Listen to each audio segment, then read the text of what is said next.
से कि जो main main main main concept है हमारे इस चैप्टर के रिलेटेड, उनसे ही स्टार्ट करूं। क्विकली देखते हैं। मोस्ट ऑफ द क्वेश्चंस में ये वर्ड यूज किया जाता है, नो स्लिपिंग। कई तरीके के क्वेश्चंस आएंगे इसमें, तो इसको जनरलाइज कर दिया जाए कि नो स्लिपिंग अगर किसी न्यूमेरिकल में लिख रहे हैं, रोटेशनल मैकेनिक्स के किसी भी न्यूमेरिकल में लिख रहे हैं कि नो स्लिपिंग, तो उससे रिलेटेड इक्वेशन से कैसे बनाओगे आप। कई जगहों पर आता है no slipping. For example, no slipping का न्यूमेरिकल आता है बिटवीन द पुली और उससे सराउंडिंग थ्रेड। मतलब एक पुली है और उसके अराउंड में एक थ्रेड है, इनमें नो स्लिपिंग कंडीशन। तो इनके लिए इक्वेशन से ये याद करें जल्दी से कि अगर ये ब्लॉक v स्पीड से नीचे जा रहा हो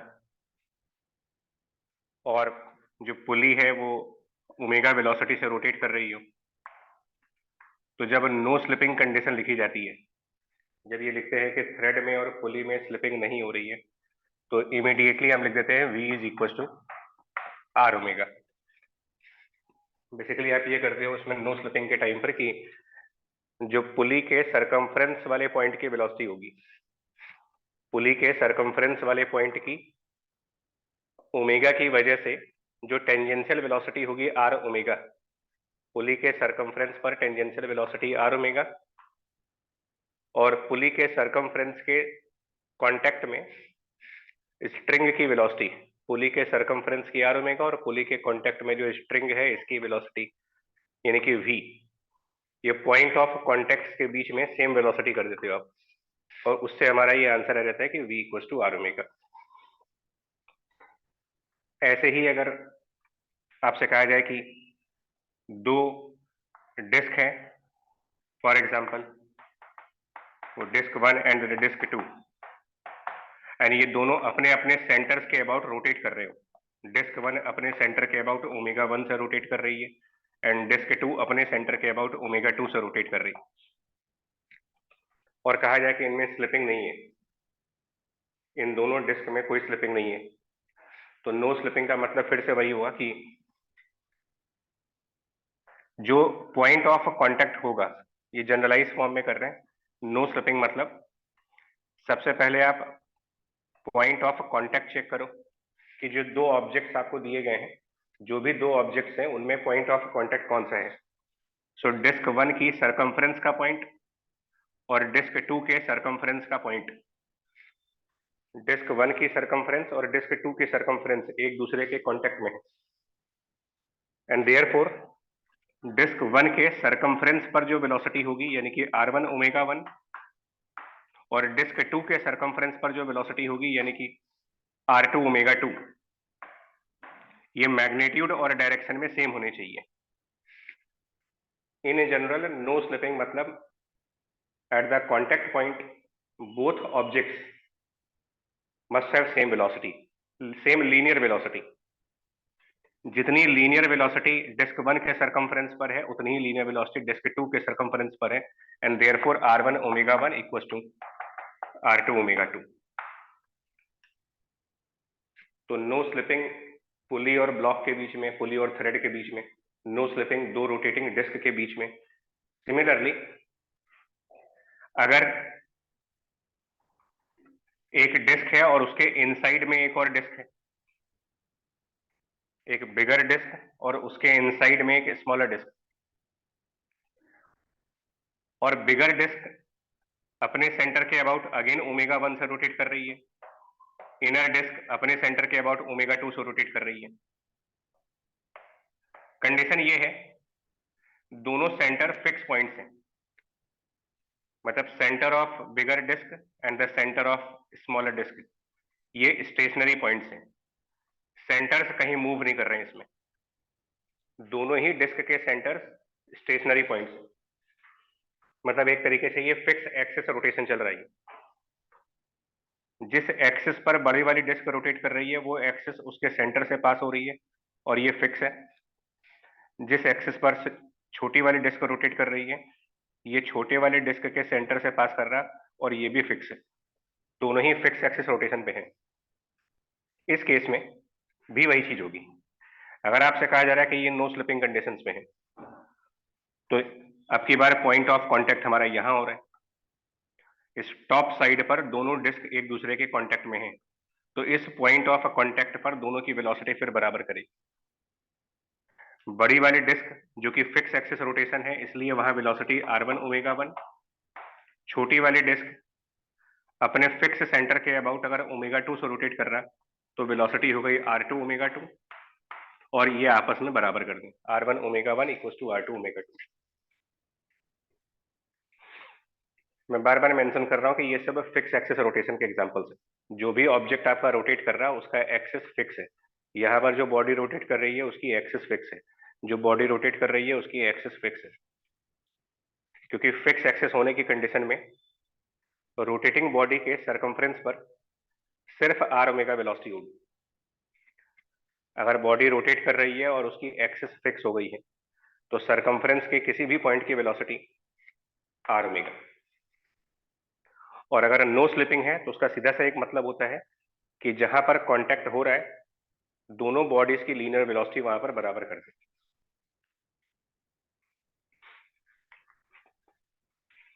इसमें अगर वो केसेस इन्वॉल्व कर ले जहां पर एक्सिस ऑफ रोटेशन मूव कर रहा है, जो एक्सिस ऑफ रोटेशन है अगर वो मूव कर रहा है तो फिर वेलोसिटी कैलकुलेशन थोड़ा डिफरेंट तरीके से होगी। तो इसको देखते हैं जरा।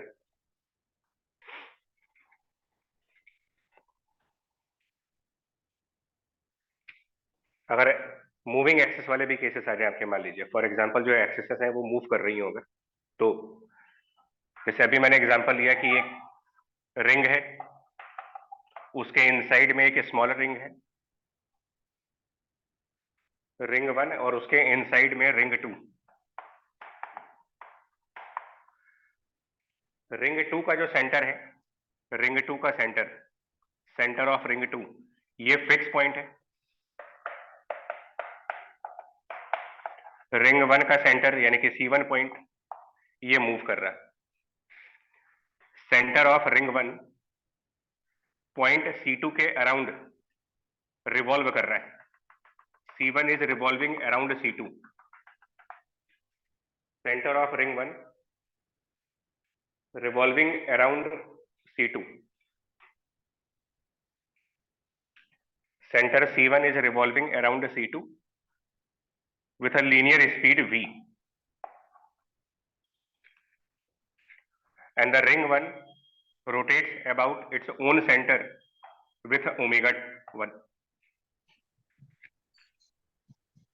So ring 1 rotate about own center with omega 1. Center of ring 1 itself is moving and revolving around C2. C2 fixed point है, और रिंग 2 अपने सेंटर के अबाउट ओमेगा 2 से रोटेट कर रही है। ना इनमें अगर कहा जाए कि नो स्लिपिंग कंडीशन है, इनमें अगर आपसे कहा जाए कि नो स्लिप कंडीशंस दी गई है हमें, तो हमको स्टेप्स वही फॉलो करने हैं। नो स्लिप कंडीशन में सबसे पहला काम हमारा ये होगा कि हम ये पता लगाएं कि कौन से दो पॉइंट्स कांटेक्ट में चल रहे हैं जो दो डिफरेंट बॉडीज के होंगे। मतलब रिंग 2 का कौन सा पॉइंट रिंग 1 के कौन से पॉइंट के कांटेक्ट में है, ये हमारा पहला स्टेप है। सो क्लियरली रिंग 2 के टॉप मोस्ट, रिंग 2 की सरकमफ्रेंस का एक पॉइंट और रिंग 1 के सरकमफ्रेंस का पॉइंट, ऑब्वियसली यही दोनों पॉइंट्स एक दूसरे के कांटेक्ट में जा रहे हैं। तो सबसे पहले पॉइंट आइडेंटिफिकेशन करोगे कि दोनों रिंग्स के या दोनों बॉडीज में कौन कौन से पॉइंट एक दूसरे के कांटेक्ट में हैं। उसके बाद उन पॉइंट्स की वेलोसिटीज कैलकुलेट की जाए। रिंग 2 के सरकमफ्रेंस पर वेलोसिटी अगर निकालते हैं, रिंग 2 के सरकमफ्रेंस वाले पॉइंट की वेलोसिटी,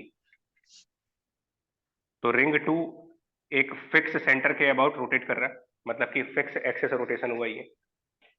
और अगर फिक्स एक्सिस रोटेशन है तो सरकमफ्रेंस की velocity simply r multiplied by omega.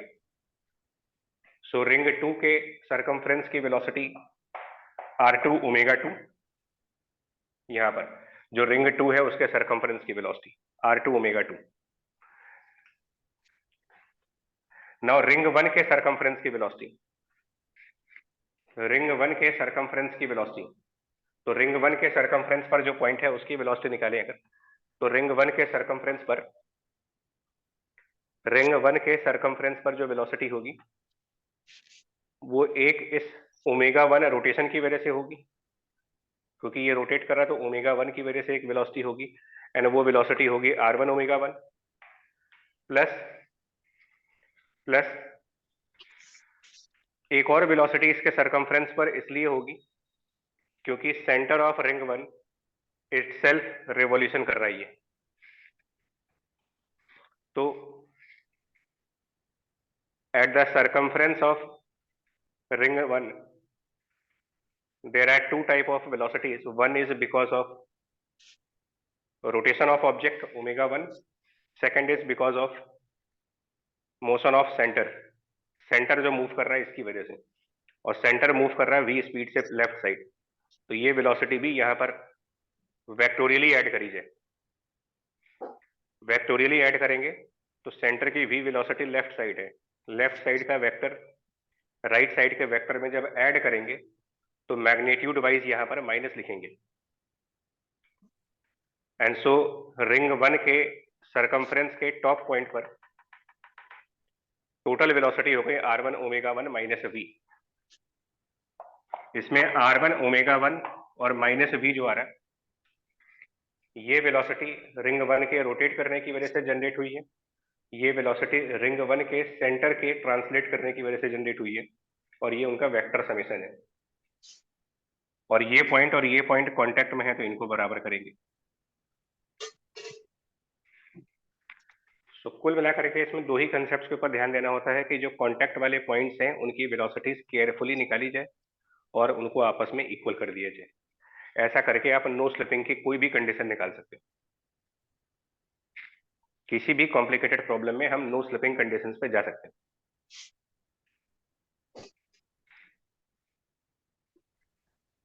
सो मैं फिर से रिपीट कर रहा हूँ कि no slipping most of the questions में लिखा जाता है, मोस्ट ऑफ द क्वेश्चन में लिखते हैं कि नो स्लिपिंग। तरीका बता दिया आपको। नो स्लिपिंग मतलब पहले आप पता लगाओ कौन कौन से पॉइंट एक दूसरे के कांटेक्ट में। दूसरा स्टेप, जो कांटेक्ट वाले पॉइंट्स हैं उनमें क्या वेलोसिटीज हैं इसका कैलकुलेशन किया जाए। कांटेक्ट वाले पॉइंट में जो भी वेलोसिटीज हैं उनका कैलकुलेशन करें, और वो वेलोसिटीज आपस में बराबर करनी चाहिए, मैग्नीट्यूड वाइज बराबर होना चाहिए, डायरेक्शन वाइज भी बराबर होना चाहिए। थोड़ा सा अब जैसे मैं बार बार कह रहा हूं कि मुझे वेलोसिटी कैलकुलेट करनी है, ये सुनने में इजी पड़ रहा है कि हम कांटेक्ट पॉइंट्स आइडेंटिफाई करेंगे, उनकी वेलोसिटीज कैलकुलेट करेंगे और उनको बराबर करेंगे। जो बिगेस्ट प्रॉब्लम है कि आप इन कांटेक्ट पॉइंट्स की वेलोसिटी कैलकुलेट कैसे करोगे, मतलब किसी भी पॉइंट की वेलोसिटी का कैलकुलेशन कैसे होगा। तो वो इस बात पर डिपेंड करता है कि आप जिस पॉइंट की वेलोसिटी को कैलकुलेट कर रहे हो, पहली बात तो वो कौन से बॉडी को बिलोंग कर रहा है, और दूसरी वो बॉडी किस टाइप के मोशन में है। बहुत ध्यान से सुनिएगा इसको कि हम लोगों से अगर कहा जाए कि आपको निकालना है वेलोसिटी ऑफ एनी पॉइंट, ये सबसे क्रिटिकल स्टेप है रोटेशनल मैकेनिक्स का। जिसको ये समझ में आता है उसके लिए काफी चीजें आसान हो जाती हैं। फिर velocity of any point of a body, आपको ये कहा जाए कि एक बॉडी है और उस बॉडी के अंदर कोई पॉइंट है तो उसमें कितनी वेलोसिटी है।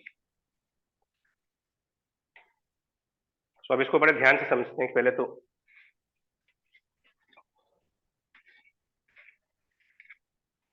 इसको केयरफुली इसलिए समझना है क्योंकि यहीं से हम ओपन करेंगे इंस्टेंटेनियस एक्सिस ऑफ रोटेशन की तरफ।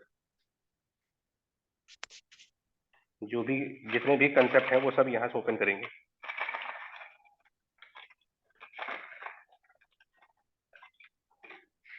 सो इस आर्टिकल को ही ध्यान से समझो आप। Velocity of any point of a body, ये जो आर्टिकल है ये अपने आप में बहुत कुछ कह रहा है। Velocity of any particular point of a body, ये बहुत केयरफुली समझ लीजिए। ये अगर समझ में आ जाएगा तो एंगुलर मोमेंटम, काइनेटिक एनर्जी, सारी चीजें, मोस्ट ऑफ द चीजें समझ में आ जाती है, और है बहुत इजी ये भी।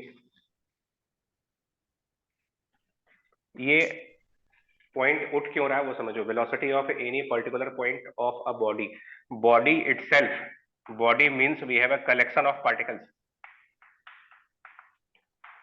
यानी बहुत सारे पार्टिकल्स को इकट्ठा कर दिया गया है।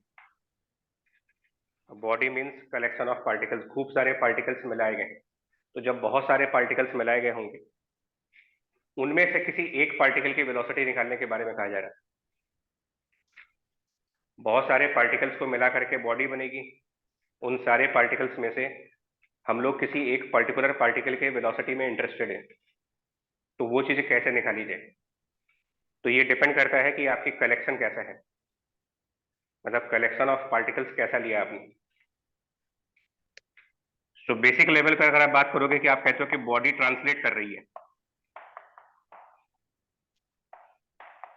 तो जब ये कहते हो कि बॉडी ट्रांसलेट कर रही है, तो इसका अपने आप में एक मतलब निकलता है कि बॉडी ट्रांसलेट कर रही है, दैट मीन्स कि ये जितने भी पार्टिकल्स कलेक्ट किए गए हैं, ये सब आइडेंटिकल तरीके से चल रहे हैं। ट्रांसलेटिंग बॉडी मीन्स सारे पार्टिकल्स में सेम वेलोसिटी, तो यहां पर कोई प्रॉब्लम आएगी नहीं। वेलोसिटी ऑफ एनी पार्टिकल अगर ट्रांसलेट कर रहे हैं is same as the velocity of body, is same as the velocity of centre of mass, ये सब एक ही होंगे। सिंपली बिकॉज ट्रांसलेशन का मतलब यही होता है, ट्रांसलेशन मतलब सारे पार्टिकल्स आइडेंटिकल वेलोसिटी पर, तो ये इजी है। ट्रांसलेट मतलब अगर बॉडी स्लाइड कर रही है तो। सिमिलरली दूसरा simple case, second simple case होता है अगर बॉडी रोटेट कर रही हो, बॉडी रोटेट कर रही हो अबाउट फिक्स्ड एक्सिस, कोई भी बॉडी अगर फिक्स एक्सिस पर रोटेट कर रही हो, तो इसका भी याद होगा हमें रिजल्ट। बॉडी रोटेट कर रही है और एक्सिस फिक्स है, तो ऐसे केस में हम ये बोलते हैं कि velocity of any particle is equal to, अगर मैग्नीट्यूड वाइज बात करेंगे तो velocity of any particle equal to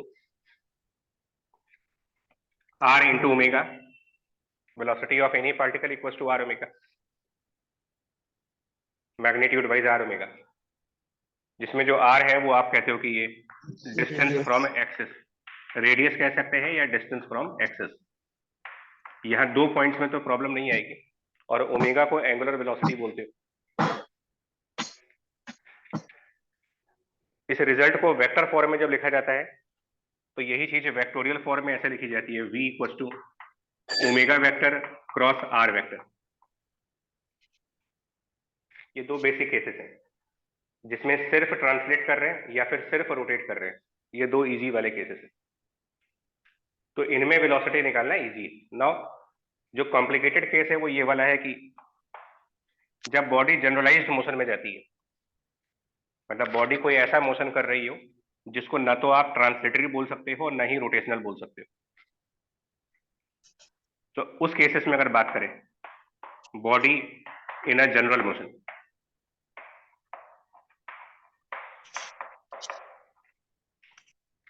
generalise करने अगर, जनरलाइज मोशन का मतलब मोस्टली इसमें इन दोनों का कॉम्बिनेशन आता है, मतलब ट्रांसलेशन भी हो रहा होता है और साथ में रोटेशन भी चल रहा होता है, यानी कि मूविंग एक्सेस। इसको जरा ध्यान से देखते हैं, बॉडी इन जनरल मोशन, जिसका एक एग्जांपल रोलिंग मोशन आता है। जनरल मोशन का एग्जांपल आप दे सकते हो, रोलिंग मोशन वाला एग्जांपल।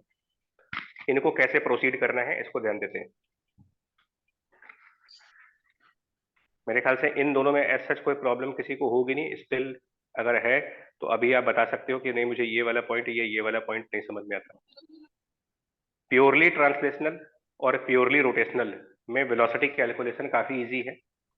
प्योरली ट्रांसलेशन में किसी भी पॉइंट की वेलोसिटी सेंटर ऑफ मास के वेलोसिटी के बराबर करें, और प्योरली रोटेशनल में किसी भी पॉइंट की वेलोसिटी निकालने के लिए आर ओमेगा लगाएं।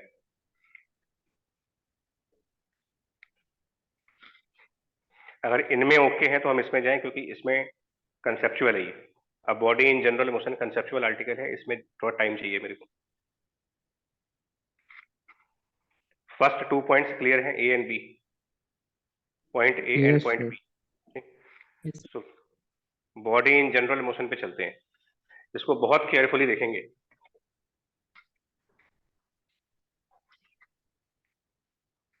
और जो मेन बात है अगर वो समझ में आ जाती है, काफी चीजें इजी हो जाएंगी हमारी। जनरल मोशन का एग्जांपल, जनरल मोशन मतलब जिसको हम ना तो ये कह सकते हैं कि ट्रांसलेशन है और ना ही ये कह सकते हैं कि ये बॉडी रोटेट कर रही है। ध्यान से देखिए, स्लाइडिंग ऑफ रॉड इसका एक एग्जांपल है। स्लाइडिंग ऑफ रॉड एग्जांपल है जनरल मोशन का। स्लाइडिंग ऑफ रॉड में अगर ऐसे करके एक स्लैंटेड रॉड रखी गई हो,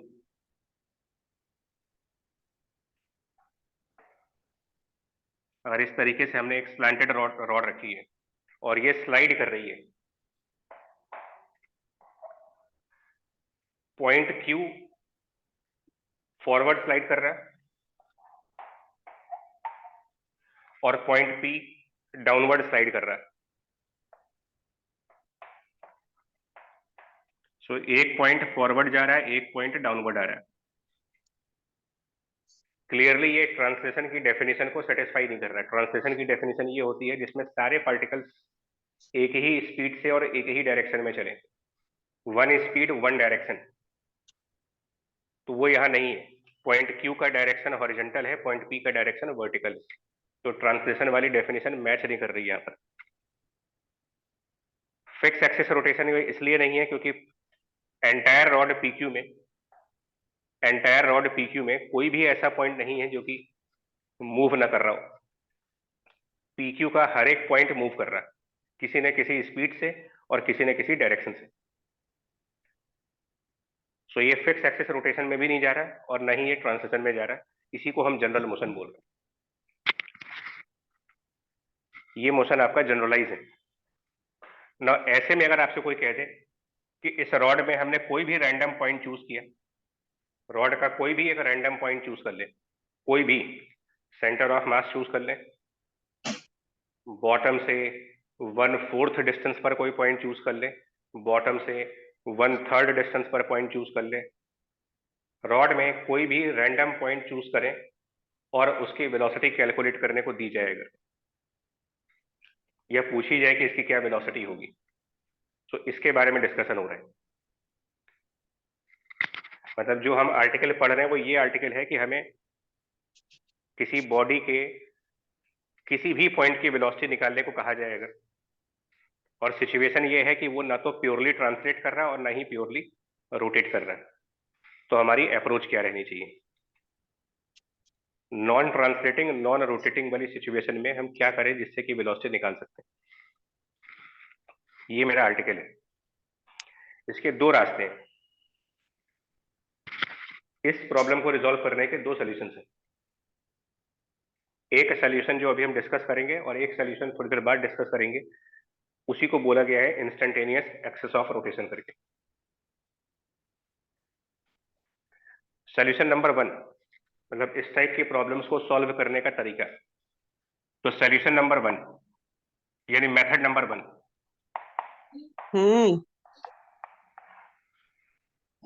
ठीक है। सो बड़ा केयरफुली सुनिएगा यार, बता रहे घरेलू बातचीत बंद कर दें। मेथड नंबर 1, पहले मैं आपको प्रॉब्लम बता रहा हूं कि हम कौन सी प्रॉब्लम का सॉल्यूशन दे रहे हैं आपको। प्रॉब्लम ये है कि आप एक ऐसे बॉडी को वॉच कर रहे हो जो कि ना तो ट्रांसलेट कर रही है और ना ही रोटेट कर रही है, वो कंबाइंड मोशन में है। प्रॉब्लम इज बॉडी का कंबाइंड मोशन। हमारे को उस बॉडी के किसी पर्टिकुलर पॉइंट की वेलोसिटी निकालने को कहा जा रहा है, इसका सॉल्यूशन दे रहे हैं आपको। सॉल्यूशन ये है, आप इस बॉडी में से किसी भी एक पॉइंट को रेफरेंस चूज करें, कोई भी एक point,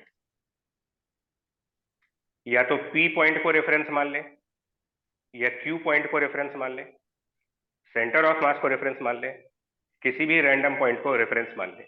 point number 1, so you can choose any reference point, choose any reference point of body.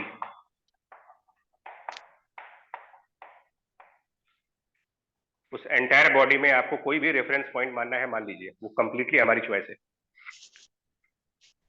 Point P को रेफरेंस मान सकते हैं, पॉइंट Q को रेफरेंस मान सकते हैं, मन करे सेंटर ऑफ मास को मान लीजिए, किसी और पॉइंट को मानना है, कहीं भी मान सकते हैं। But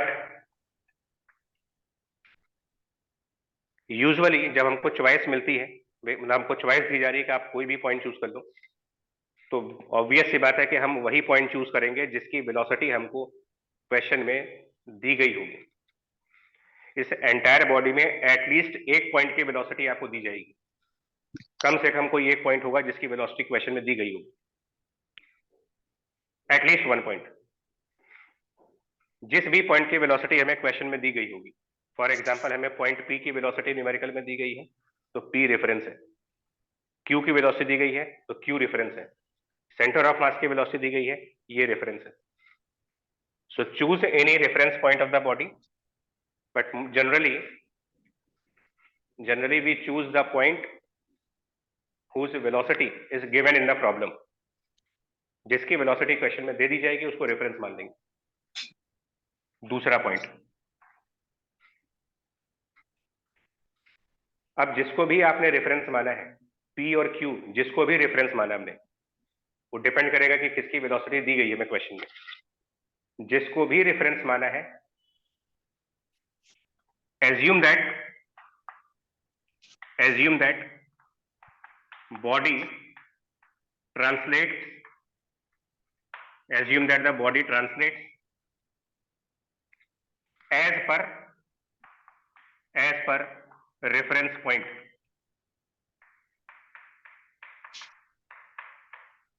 Assume that the body translates as per the reference point।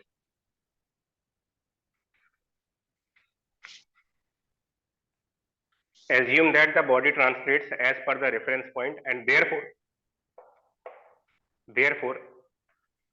velocity of any point is same as velocity of reference point। अभी हम इसको सॉल्व करके भी दिखाएंगे आपको।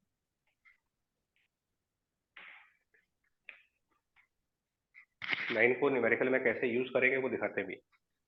Assume that the body translates as per the reference point and so the velocity of any point is same as the velocity of reference point। तीसरा point ये है दैट आपने जिसको भी रेफरेंस पॉइंट चूज किया है,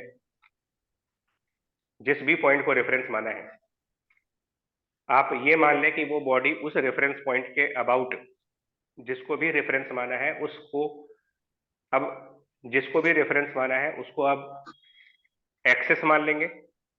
मतलब अगर P को रेफरेंस माना है तो ये मान लेंगे कि यह एक्सेस है, Q को रेफरेंस माना है तो यहाँ एक्सेस मान लीजिए, जिसको रेफरेंस माना है वहां पर एक्सेस मान ले, हाइपोथेटिकल एक्सेस, इमेजिनरी एक्सेस, और एज्यूम कर लेंगे कि बॉडी वहां रोटेट हो रही है। So now assume that the body rotates, assume that the body rotates about an axis through reference point, about an axis through the reference point।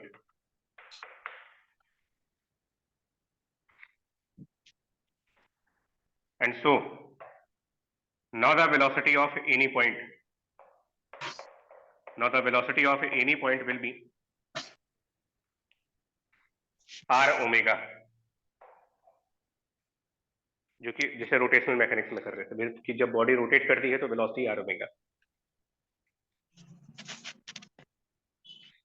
और ये मेथड काफी हेल्प करता है, एनर्जी, मोमेंटम, सब कुछ निकालने में हेल्प करेगा। एंड फाइनली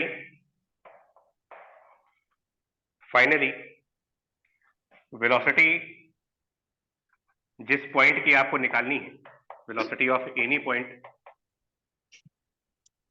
जिसको भी निकालने को कहा जाएगा, is vector sum of velocity at point 2 and velocity at point 3। Vector sum of velocity found in step 2 and in step 3.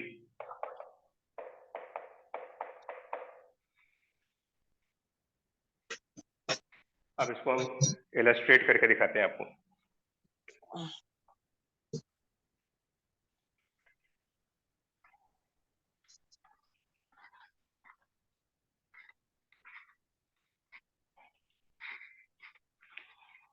Question ये है कि हमें थ्योरी मालूम है, बट थ्योरी क्यों पढ़ रहे हैं ये मालूम होना चाहिए। जनरली थ्योरी पता है, ये नहीं मालूम है कि ये थ्योरी क्यों पढ़ रहे हैं, हम क्यों पढ़ रहे हैं, मतलब ये सब करके हम कौन सी प्रॉब्लम सॉल्व कर लेंगे अपनी। तो वो इलस्ट्रेशन के थ्रू देख रहे हैं।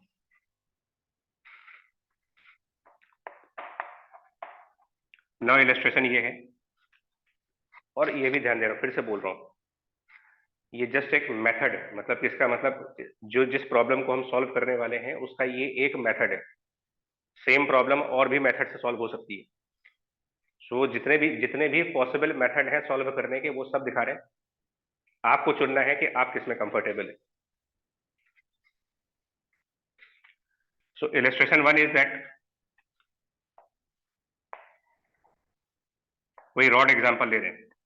First illustration is that, suppose ये एंगल 60 डिग्री है, length of this rod is 2 metre, point Q is moving with 10 meter per second. Point Q moving with 10 meter per second. And then question is find the velocity of पहले point P की velocity निकालनी है, then center of mass की velocity निकालनी है। और जैसा मैं कह रहा हूं कि मैं ये सारा काम जो कर रहा हूं ये सिर्फ वेलोसिटी के लिए नहीं है। आगे चल करके मेरा क्वेश्चन ये होगा, find the velocity of point P, second is centre of mass, and now my question is also find its kinetic energy. आगे चल करके मेरा क्वेश्चन बन सकता है also find the angular momentum. Angular momentum को मैं इसलिए अभी टच नहीं कर रहा हूं कि वो एक एक्सक्लूसिव क्लास में रखेंगे।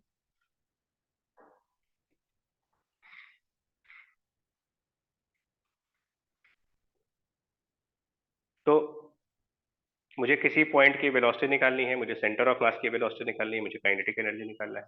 इन सब का रास्ता इसी मेथड से है।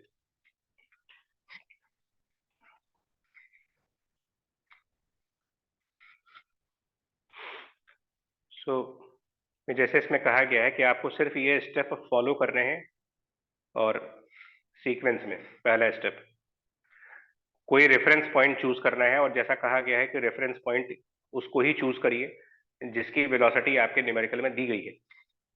इसमें पॉइंट Q की वेलोसिटी दी गई है, तो इसी को ही रेफरेंस मान लेते हैं। मान लेते हैं कि पॉइंट Q रेफरेंस है।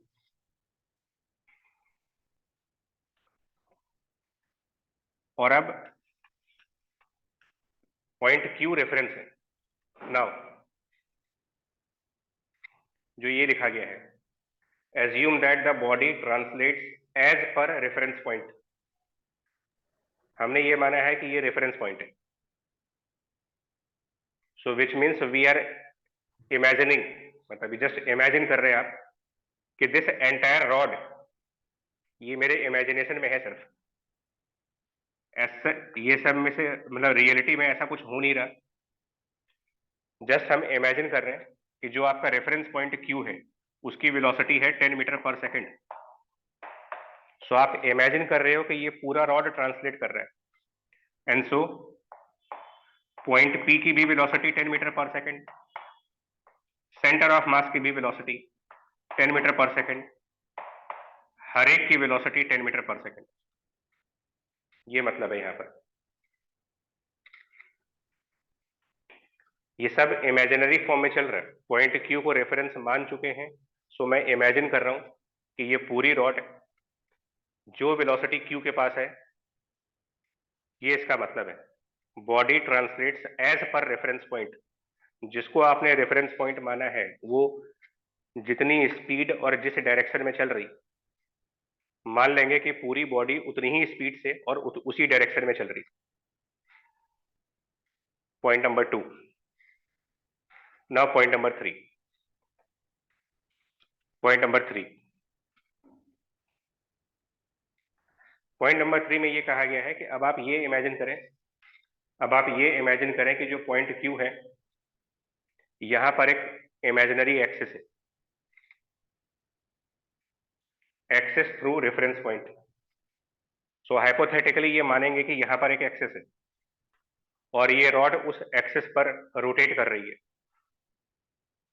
Sense of rotation, clockwise rotate कर रही है या फिर एंटी क्लॉकवाइज रोटेट कर रही है, ये थोड़ा सा आप लॉजिकल होकर के निकाल सकते हैं।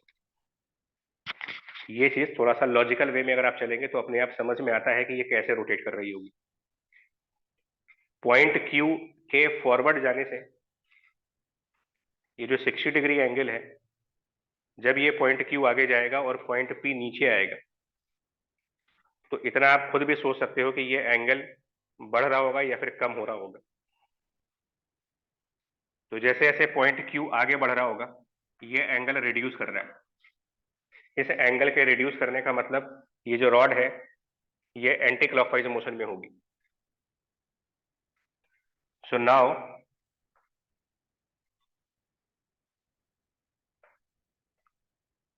जो मेरा रेफरेंस पॉइंट Q था, अब मैं इमेजिन कर रहा हूं कि यहां पर कोई एक्सिस है और इस एक्सिस के अबाउट ये रॉड ओमेगा वेलोसिटी से रोटेट कर रही है। इस एक्सिस के अबाउट ये वेलोसिटी ओमेगा से रोटेट कर रही है, ये मैंने माना है। ये दोनों ही चीजें मेरी इमेजिनेशन से। सो पॉइंट नंबर 3 पे आ गए। Assume that the body rotates, तो मान लेते हैं कि यहां रोटेशन चल रहा है। एंड नाउ पॉइंट P की जो वेलोसिटी होगी, जब ये यहां रोटेशन चल रहा है, तो पॉइंट P की वेलोसिटी आर ओमेगा के अकॉर्डिंग, पॉइंट P की वेलोसिटी होगी एज पर आर ओमेगा, जिसमें आर एक्सिस और पॉइंट P के बीच का डिस्टेंस जो कि लेंथ ऑफ द रॉड है। So this is L omega.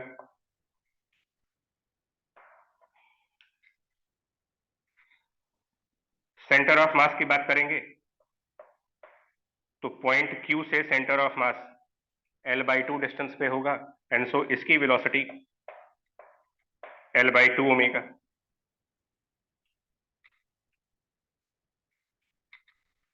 ऐसे किसी भी पॉइंट की वेलोसिटी निकालेंगे तो आर ओमेगा से निकालेंगे, और ये ऑब्वियस है कि आर ओमेगा वाली वेलोसिटी डिस्टेंस के परपेंडिकुलर डायरेक्शन में दिखानी होती है। आर ओमेगा टेंजेंशियल डायरेक्शन में दिखाते हैं।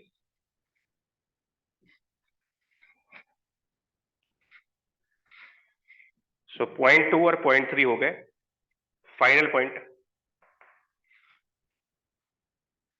पॉइंट 2 के थ्रू जो वेलोसिटी आ रही है और पॉइंट 3 के थ्रू जो वेलोसिटी आ रही है, अब हमें इन वेलोसिटीज को ऐड करना है। मतलब कि अगर मेरे को पॉइंट P की वेलोसिटी बतानी होगी, तो पॉइंट P की वेलोसिटी सेकंड पॉइंट के अकॉर्डिंग 10 मीटर पर सेकंड आ रही है और थर्ड वाले पॉइंट के अकॉर्डिंग एल ओमेगा आ रही है। ये जो 10 मीटर पर सेकंड है और ये जो एल ओमेगा है, इनको वेक्टोरियली ऐड करना है। इन दोनों को वेक्टोरियली ऐड करेंगे तो पॉइंट P की एब्सोल्यूट वेलोसिटी आ जाएगी। ये भी ध्यान देंगे कि इस मेथड के थ्रू हम एब्सोल्यूट वेलोसिटी निकालते हैं, मतलब पॉइंट P की एक्चुअल वेलोसिटी कितनी है वो आएगी। सो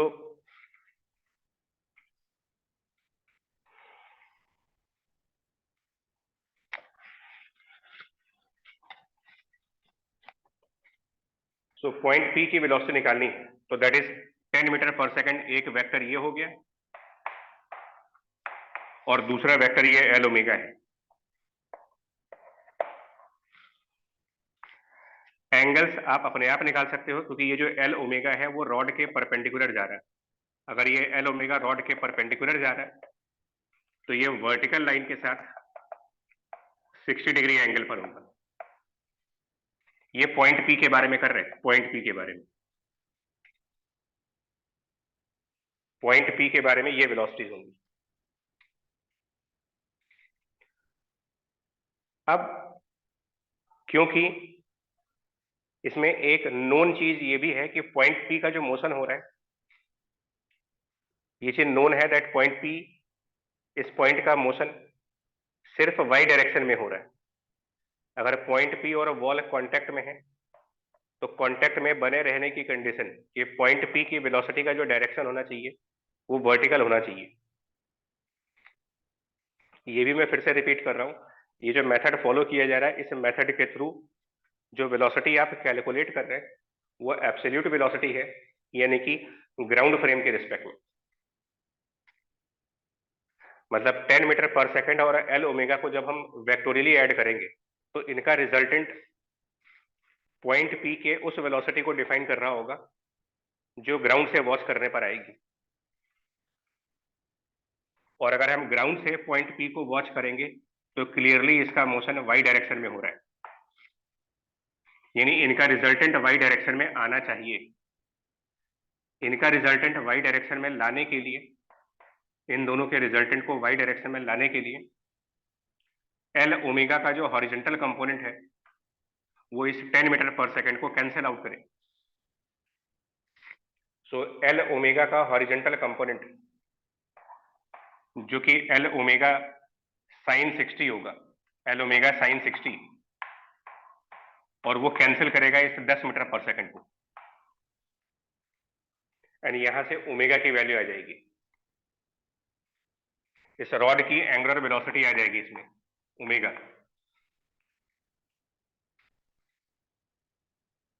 और एल ओमेगा कॉस 60 जो डाउनवर्ड कंपोनेंट है, L omega cos 60 downward component,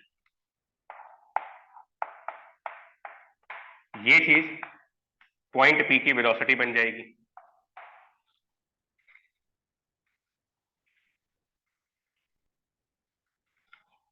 ये हो गई पॉइंट पी की वेलोसिटी। सो ओमेगा की वैल्यू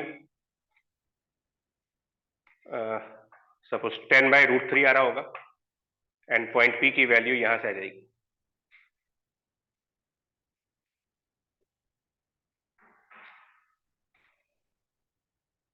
नाउ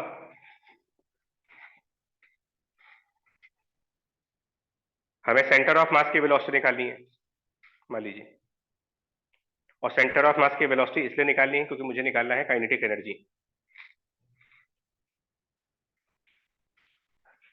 कंबाइंड मोशन में काइनेटिक एनर्जी को निकालने के लिए, अगर कोई भी मोशन कंबाइंड फॉर्म में चल रहा है तो काइनेटिक एनर्जी का फॉर्मूला ही उसका half mass velocity of centre of mass का square plus half moment of inertia about centre of mass into omega square. ये है कंबाइंड मोशन के काइनेटिक एनर्जी का फॉर्मूला।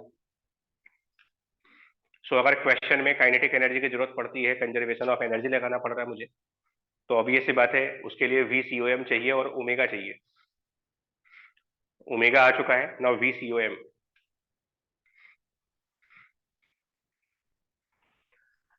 तो यही काम फिर करेंगे, सेम प्रोसेस फॉलो कर रहे हैं।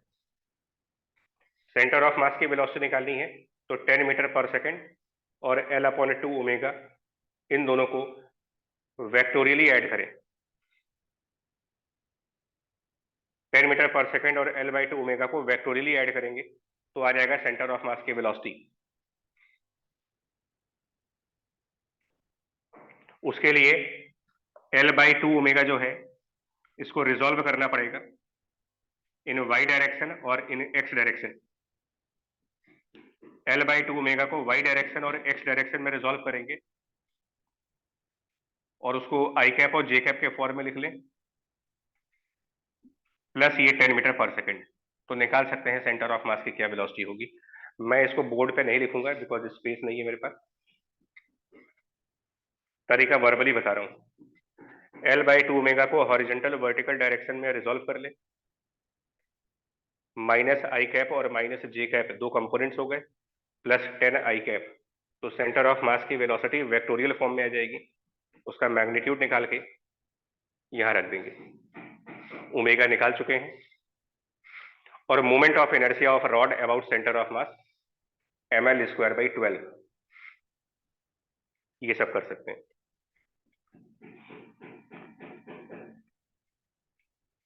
यहां से फिर से एक बार बोल रहा हूं कि ये जो हमने सब कुछ किया है ये जस्ट इमेजिनेशन से, मेरा एक इमेजिनेशन है कि ये ऐसे ट्रांसलेट कर रहा, मेरा इमेजिनेशन है कि ये बॉडी रोटेट कर रही है। बेस्ट पार्ट ये है कि आप ये सब कुछ इमेजिन करते हो, लेकिन जो वेलोसिटी इस इमेजिनेशन से निकालते हो वो एब्सोल्यूट रियल ग्राउंड फ्रेम से आती है। एंड ये जस्ट एक मैथमेटिकल तरीका है प्रॉब्लम को सॉल्व करने का। लेंदी जरूर है मेथड, ऑब्वियस ही बात है, बहुत लेंदी है, बावजूद उसके हमें इस मेथड को जानना है। लेंदी है बट फिर भी जानना होता है, क्योंकि कभी कभी क्वेश्चंस में सिर्फ यही मेथड काम करता है। मेथड का कोई एक्सेप्शन नहीं है, मतलब हर जगह लगेगा ये। मैंने आपको रॉड के एग्जांपल के थ्रू इसको दिखाया है, बट सर नॉर्मली जो काइनेटिक एनर्जी निकालते थे उसमें ट्रांसलेशन और रोटेशन अलग अलग यूज करते थे, इस वजह से ये फॉर्मूला लगाते थे। यहाँ पे जो वी सी ओ एम आएगा वो तो पहले से ही एब्सोल्यूट वेलोसिटी है, ट्रांसलेशन और रोटेशनल का मिक्सचर है। नहीं, वो सब नहीं है। VCOM एब्सोल्यूट वेलोसिटी लेकर के भी आप सिर्फ ट्रांसलेटरी काइनेटिक एनर्जी ही निकालते हो, यही हमारी कंफ्यूजन है। हम सोच रहे हैं कि वी, मैं फिर से बोला, ये जो रोटेशन है ये मैंने क्या बोला, ये इमेजिनरी है, ये रियल में वहां रोटेशन हो नहीं रहा इस बॉडी का।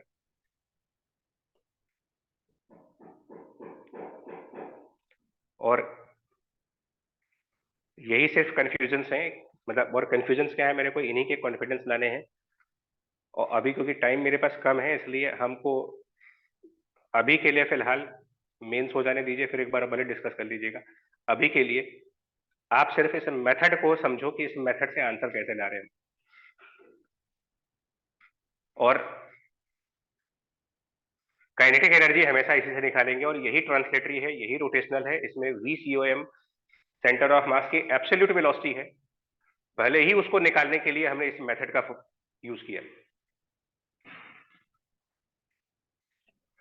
और मैंने इससे कहा कि ये सिर्फ एक मेथड है, ये क्वेश्चन जस्ट एक मेथड है, इस मेथड से हमने सॉल्व किया है इसको। अब यही क्वेश्चन हम दूसरे मेथड से भी सॉल्व कर सकते हैं। जो हमारा ये मेथड है, क्योंकि ये लेंदी है, ऑब्वियसली लेंदी मेथड है, तो इसका एक ऑल्टरनेट मेथड निकाला गया, इसी प्रॉब्लम को सॉल्व करने का ऑल्टरनेट मेथड, जो इससे सिंपल है लेकिन थोड़ा सा कंस्ट्रक्शन बेस्ड मेथड है। एक कंस्ट्रक्शन बेस्ड मेथड है ये, कंस्ट्रक्शन बेस्ड मेथड 2, जिसमें कहा गया है कि instantaneous centre of rotation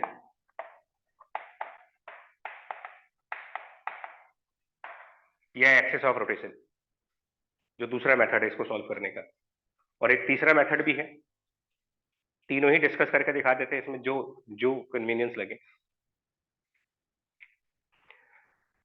construction based method है और instantaneous centre of rotation method.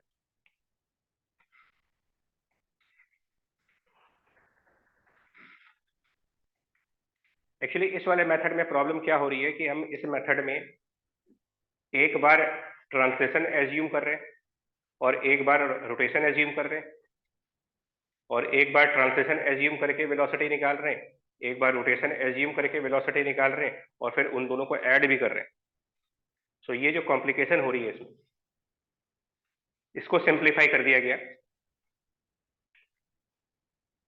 इसको सिंप्लीफाई करके ये कह दिया गया कि इंस्टेंटेनियस सेंटर ऑफ रोटेशन एक रेफरेंस पॉइंट होता है, ये भी एक रेफरेंस पॉइंट है। जैसे यहां पर रेफरेंस पॉइंट है, वैसे ये भी एक रेफरेंस पॉइंट है। ये एक स्पेशली फाउंड रेफरेंस पॉइंट है। Instantaneous centre of rotation means a very special reference point, a very special reference point which has zero velocity. Instantaneous center of rotation means a special reference point of zero velocity, zero absolute velocity.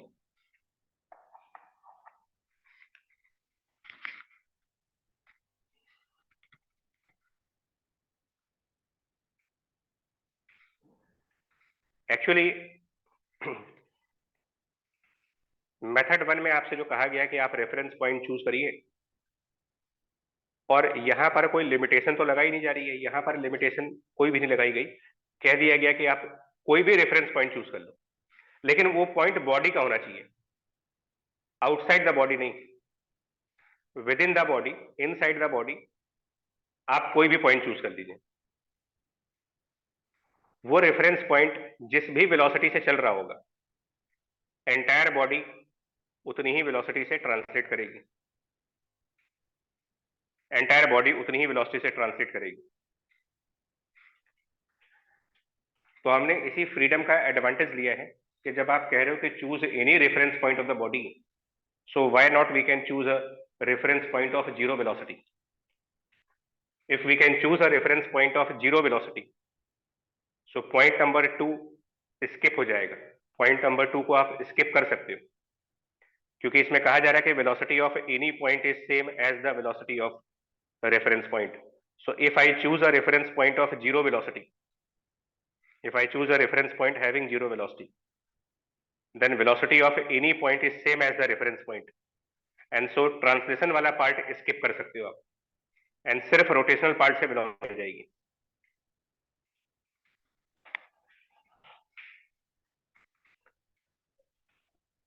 But instantaneous center of rotation find करना ही अपने आप में एक challenge है। Instantaneous centre of rotation reference point ही है, एक ऐसा रेफरेंस पॉइंट है जिसमें कोई वेलोसिटी ही नहीं है, जिसमें कोई इंस्टेंटेनियस एब्सोल्यूट वेलोसिटी नहीं है। बट ये कहाँ होगा, ये कैसे पता लगाओगे, मतलब कहाँ है इंस्टेंटेनियस सेंटर ऑफ रोटेशन, कहाँ होता है? तो इसके लिए कंस्ट्रक्शन करना पड़ता है आपको। इसके लिए कंस्ट्रक्शंस दिए गए हैं। कंस्ट्रक्शंस ये हैं कि रॉड वाले केसेस में, अगर हम रॉड वाले केसेस में जाते हैं तो इसका कंस्ट्रक्शन ऐसे करते हैं।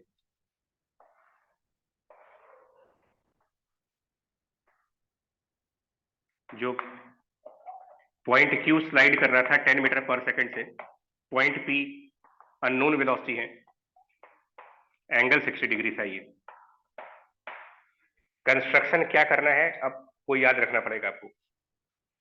आपको क्या करना है, पॉइंट Q की जो वेलोसिटी है, पॉइंट Q की जो वेलोसिटी है, इसकी परपेंडिकुलर लाइन प्लॉट करें, पॉइंट Q के वेलोसिटी का परपेंडिकुलर प्लॉट करें, और पॉइंट P की वेलोसिटी का परपेंडिकुलर प्लॉट करें। Perpendicular to the velocity at point Q and perpendicular to the velocity at point P। ये दो परपेंडिकुलर जहां भी कट कर रहे हैं, यही point instantaneous centre of rotation है,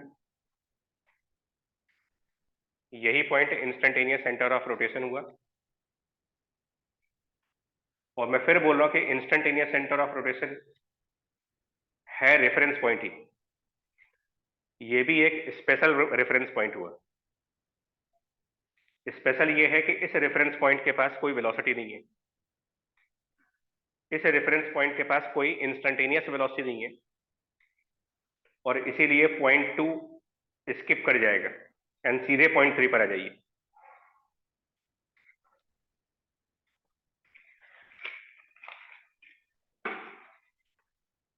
ICR is also a reference point. आप इमेजिन करोगे कि इसके अबाउट रोटेशन चल रहा है,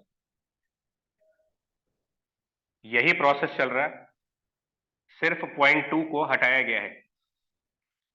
सो ICR पर इमेजिनरी एक्सिस मान करके, ICR पर इमेजिनरी एक्सिस मान करके, और यहां ओमेगा से रोटेट करवा दें इसको, और अब पॉइंट 3 पे चले जाते हैं। अगर एक्सिस ये है तो from this axis the distance of point Q, from this axis the distance of point Q अगर ये लेंथ L थी, ये एंगल 60 डिग्री है, so this distance is L sin 60 and that multiplied by omega should be 10 metre पर second. क्योंकि जब point 2 skip कर गए तो पॉइंट 4 की भी जरूरत नहीं हमें, 2 और 4 स्किप हो जाएंगे। जो 3 वाले पॉइंट से वेलोसिटी आ रही है यही फाइनल वेलोसिटी है, और ओमेगा यहां से भी आ जाएगा। सेम ही आंसर आएगा, जो पहले किया था वही आंसर फिर आएगा, बट तरीका थोड़ा सा अलग और छोटा भी है, मेथड ये छोटा है। और पॉइंट पी की वेलोसिटी निकालनी है अगर, तो velocity of point P will be, यहां जो एक्सिस है वहां से पॉइंट पी का डिस्टेंस जो कि L cos थीटा है एंड मल्टीप्लाइड बाय ओमेगा। तो पहले यहां से ओमेगा निकालेंगे, फिर इससे आंसर निकाल सकते हैं।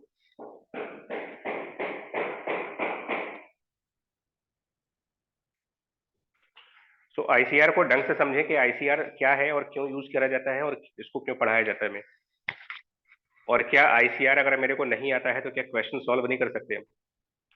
आईसीआर प्रॉब्लम सॉल्विंग का एक इजियर मेथड है, ऑल्टरनेट मेथड है आपके पास। सिर्फ फर्क यह है कि ये लेंदी है, ये इजी है, बट ये भी तब तक ही इजी है, आईसीआर मेथड भी तब तक ही कन्वीनियंट है और तब तक ही इजी है जब तक आपको आईसीआर की लोकेशन फाइंड करना आता है। आईसीआर को लोकेट करना ही नहीं आता, अगर इसकी लोकेशन ही नहीं मालूम आपको, यही नहीं मालूम है कि आईसीआर कहाँ है, तो ये तो टफ प्रॉब्लम है। और इसीलिए मैं कह रहा हूं कि इस मेथड को भी समझें और इस मेथड को भी समझें। अगर आपकी नॉलेज है और आप पोजीशन ऑफ आईसीआर निकालना जानते हो तो आपके लिए ये मेथड बेनिफिशियल है। अगर आईसीआर की पोजीशन निकालना हम नहीं जानते हैं तो फिर हमें इसी मेथड पे जाना होगा।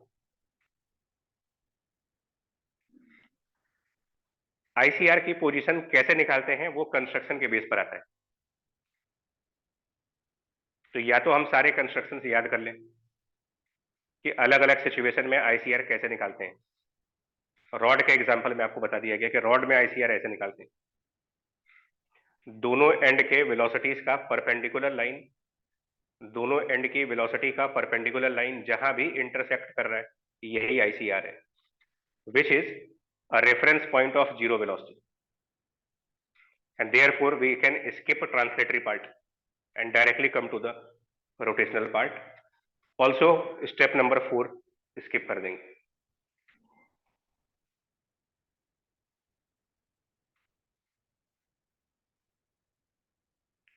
So method of ICR simple, beneficial है, provided you know how to find the position of ICR.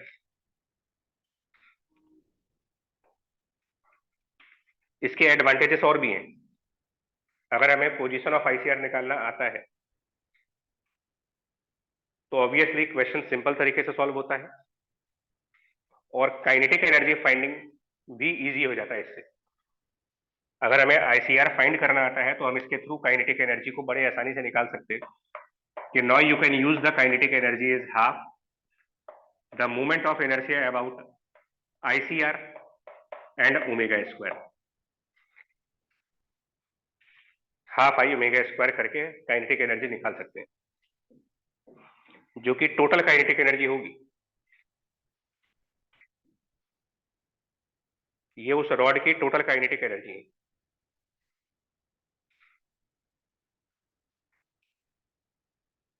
अगर क्वेश्चन में पूछ ही लिया जाए कि बताइए ट्रांसलेटरी काइनेटिक एनर्जी कितनी है और रोटेशनल काइनेटिक एनर्जी कितनी है, फिर हमको यही वाला मेथड फॉलो करना पड़ेगा। बाइफरकेशन करना होगा कि ट्रांसलेटरी रोटेशनल कितना है, तो ट्रांसलेटरी काइनेटिक एनर्जी ये है, रोटेशनल काइनेटिक एनर्जी ये है। टोटल निकालना है तो हम आईसीआर के थ्रू निकाल सकते हैं।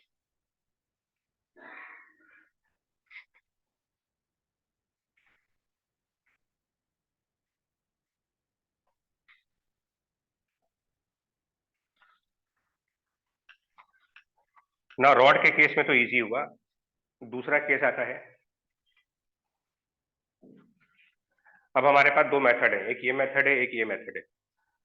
सो नेक्स्ट क्वेश्चन पे चल रहे, रोलिंग ऑब्जेक्ट्स।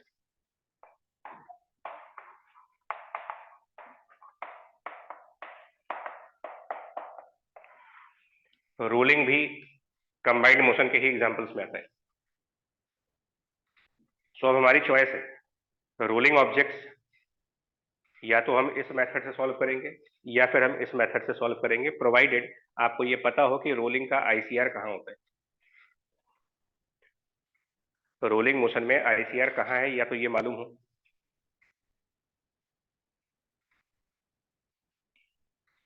और नहीं मालूम है, अगर बाई चांस आईसीआर नहीं मालूम है तो जबरदस्ती इस मेथड से करने से अच्छा है कि आप जो ये क्लासिकल मेथड है इस पे ही रहें, क्योंकि ये कभी भी फेल नहीं होगा। जैसे रोलिंग, अगर रोलिंग मोशन में आपसे कहा जाए कि भाई सेंटर की वेलोसिटी वीसी है और एंगुलर वेलोसिटी ओमेगा है, और ये प्योर रोलिंग, अगर आपसे कहा जाए कि ये प्योर रोलिंग कंडीशंस में,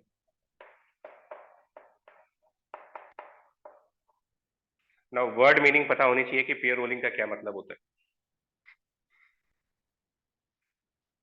सो अगर ये प्योर रोलिंग है और अब आपसे कह दिया जाए कि टॉप मोस्ट पॉइंट पर क्या वेलोसिटी है या किसी भी आर्बिट्री पॉइंट की क्या वेलोसिटी है, कहीं भी वेलोसिटी निकालनी है मेरे को, either top most point, bottom most point, left point, randomly कहीं भी पॉइंट चूज कर लूं मैं और उसकी वेलोसिटी निकालनी है। कोई भी रैंडम पॉइंट चूज कर रहे हैं और उसकी वेलोसिटी निकालनी हो, मान लीजिए टॉप मोस्ट पॉइंट की निकालते हैं, तो मेरा एक मेथड ये वाला है और एक मेथड ये वाला है। चूज आपको करना है कि कौन सा मेथड सही है। इस मेथड में आपको पहले से पता होना चाहिए कि इंस्टेंटेनियस सेंटर ऑफ रोटेशन कहां पर होता है। वो मैं आपको बता रहा हूं कि प्योर रोलिंग के केस में, अगर प्योर रोलिंग है और जिस सरफेस पर रोलिंग है वो स्टेशनरी है, प्योर रोलिंग है और जो सरफेस जिसके ऊपर रोलिंग हो रही है ये एक फिक्स सरफेस है, तो फिर bottom point is the ICR, this bottom most point is ICR. Rolling में अगर वो प्योर है, इतने सारे अगर मगर लगाए जा रहे हैं इसमें, इसीलिए ये मेथड सिंपल होने के साथ कॉम्प्लिकेटेड हो जाता है। अगर प्योर रोलिंग है, सरफेस स्टेशनरी है, तो फिर आईसीआर की जो पोजीशन होगी वो इसके बॉटम मोस्ट पॉइंट को कहा जाएगा। बॉटम मोस्ट पॉइंट इसका आईसीआर है, the bottom point is ICR. और अगर उस मेथड से जाते हैं, बॉटम पॉइंट अगर आईसीआर है, सो नाउ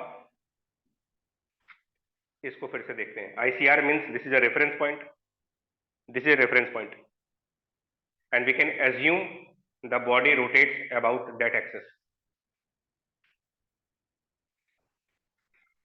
सो आप इसको इमेजिन कर सकते हो, तो रोलिंग को इमेजिन किया जा सकता है बॉटम मोस्ट पॉइंट के अबाउट रोटेशनल पार्ट। आप मान सकते हैं कि यहां बॉटम के अबाउट रोटेट कर रहे हैं। पॉइंट नंबर 3, अगर मैं ये कह रहा हूं कि बॉडी रोल कर रही है और मैं कह रहा हूं कि बॉडी अपने बॉटम वाले एक्सिस के अबाउट रोटेट कर रही है, दोनों एक ही बात है। इसको हम इस तरीके से भी इमेजिन कर सकते हैं, ये भी मान सकते हैं, ये भी मान सकते हैं।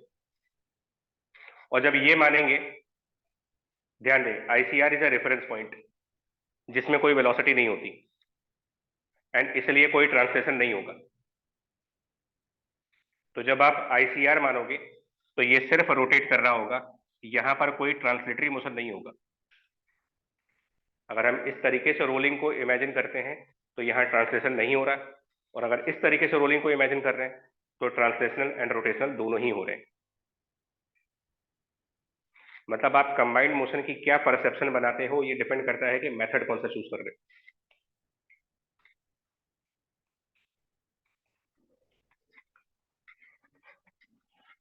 एंड सो अगर आईसीआर वाले मेथड से जा रहे हैं तो टॉप मोस्ट पॉइंट की velocity, any point velocity is r omega, but ये जो आर होगा फिर ये डिस्टेंस फ्रॉम आईसीआर होगा, and from the ICR this distance is 2r, and so ये वेलोसिटी 2r ओमेगा है।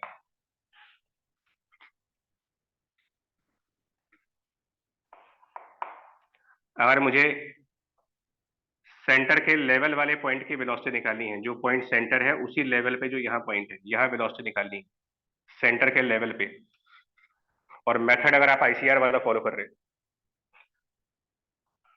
तो आईसीआर से इस पॉइंट का डिस्टेंस √2r है, एंड सो यहां पर velocity √2r omega, √2r omega, and इस तरीके से करके हम इसके अंदर कहीं भी वेलोसिटी निकाल सकते हैं।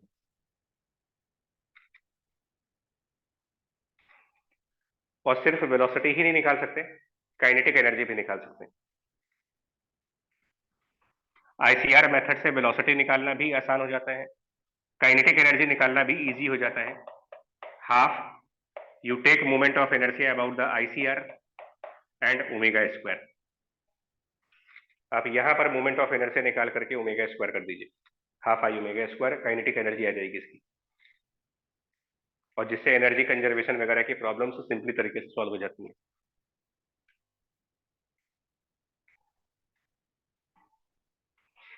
बट ये कन्वीनियंस इसलिए मिल रहा है क्योंकि कोई कोई और है जो आपको ये बता रहा है कि ये पॉइंट आईसीआर है, ये बताया जा रहा है कि ये आईसीआर है, एंड प्रैक्टिकली ये टफ होता है कि हम आईसीआर से याद करें। डिफरेंट केसेस में अलग अलग जगहों पर आईसीआर आते हैं।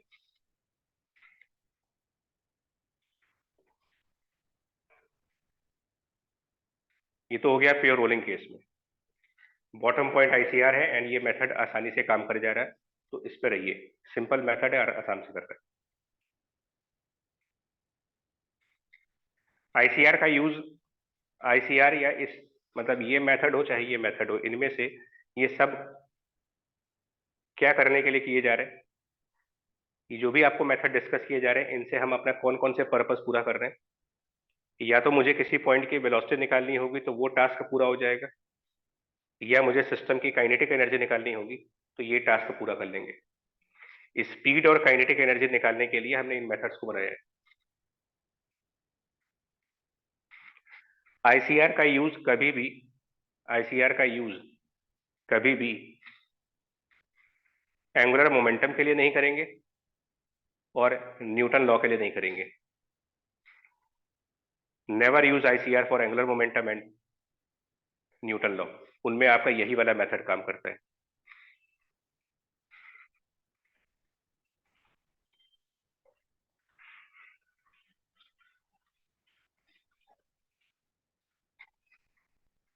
नाउ अगर रोलिंग प्योर नहीं है और स्लिपिंग हो रही है, आइदर फॉरवर्ड स्लिपिंग और बैकवर्ड स्लिपिंग,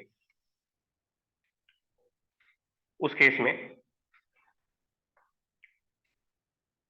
मतलब आपसे कहा जाए कि बॉडी रोल कर रही है लेकिन सेंटर की जो वेलोसिटी है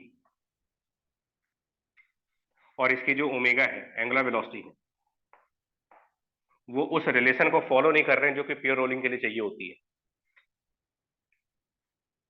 मतलब वीसी और ओमेगा बराबर, मतलब VC is not equal to r omega.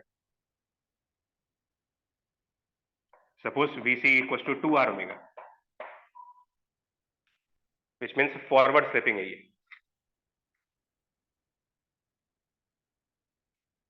ऐसे में अब अगर आपसे कहा जाए कि टॉप मोस्ट पॉइंट की वेलोसिटी निकालें, बॉटम मोस्ट पॉइंट की वेलोसिटी निकालें, साइड में जो पॉइंट है उसकी वेलोसिटी निकालें, यहां पर कोई पॉइंट है उसकी वेलोसिटी निकालें, कहीं भी कोई पॉइंट है, तो अब ये बेवकूफी होगी कि हम पहले आईसीआर निकालें इसका। जितना टाइम हम ये पता लगाने में करेंगे कि इसका आईसीआर कहां पर है, उससे ज्यादा अच्छा है कि हम यही मेथड फॉलो कर लें। सेंटर को रेफरेंस मान लेते हैं, मान लेंगे कि सेंटर रेफरेंस है, सो पॉइंट नंबर 2, सेंटर को रेफरेंस माना है तो टॉप मोस्ट पॉइंट की वेलोसिटी इसके बराबर मान लीजिए। Velocity of any point is same as the velocity of reference point. मान लेंगे सेंटर हमारा रेफरेंस है, and so velocity at top equal to VC, और फिर उसमें ऐड करना है अभी। अब ऐड करोगे, आपको इमेजिन करना होगा कि सेंटर के अबाउट रोटेट कर रहे हैं। सेंटर के अबाउट जब रोटेट कर रहे होंगे तो यहाँ पर आर ओमेगा वेलोसिटी आएगी। सो क्लियरली इस केस में ये मेथड ज्यादा आसान पड़ गया मेरे को, क्योंकि दूसरे मेथड से प्रॉब्लम ये है कि मुझे नहीं मालूम है कि आईसीआर कहाँ है। इससे इस केस में आईसीआर कहाँ है ये मालूम नहीं है। मालूम कर सकते हैं बट उसका कोई बेनिफिट तो है नहीं। फिर भी अगर आपसे कह ही दिया जाए कि पोजीशन बताइए, अगर मान लो आपसे पूछा ही जाए कि पोजीशन ऑफ आईसीआर कहाँ पर है, अगर यही पूछ लेते हैं कि आईसीआर कहाँ है,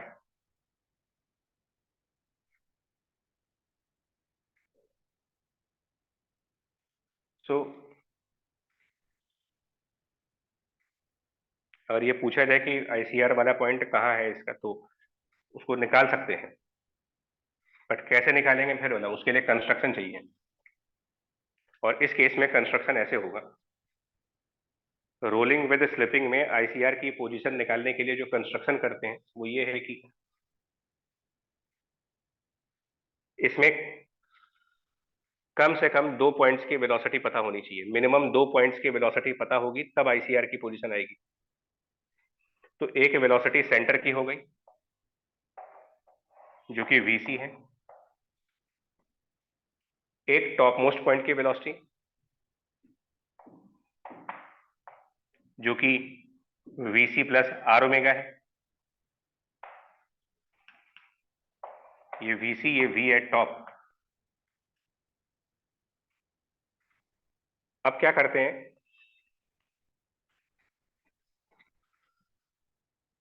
जो वेलोसिटीज सेंटर और टॉप पे आ रही हैं, इनके हेड और हेड को ज्वाइन करें, और सॉरी टेल और टेल को ज्वाइन करें, और हेड को ज्वाइन करें।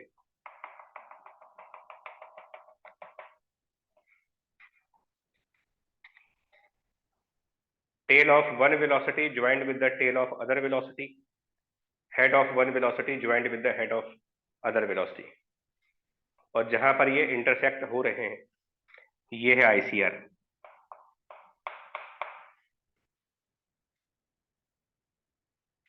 ये पॉइंट हुआ आईसीआर। मान लेते हैं कि ये सेंटर से एक्स डिस्टेंस पर है और सेंटर से top most point R distance पे होगा। सिमिलरिटी ऑफ ट्रायंगल्स यूज करके एक्स निकाल सकते हैं। सिमिलरिटी ऑफ ट्रायंगल्स यूज करके एक्स की वैल्यू निकाल सकते हैं। VT divided by VC, VT by VC,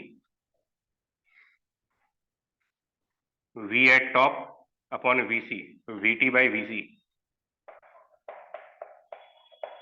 equal to this total length R plus x divided by centre से यहां तक की length, and velocity at top which is VC plus R omega, वो इस मेथड से आया हुआ है।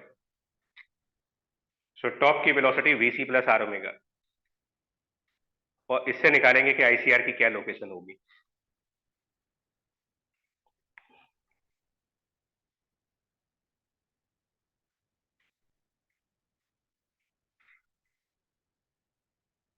वाइंड अप करने से पहले बता दूं मतलब कि क्या कहा गया है। देखिए,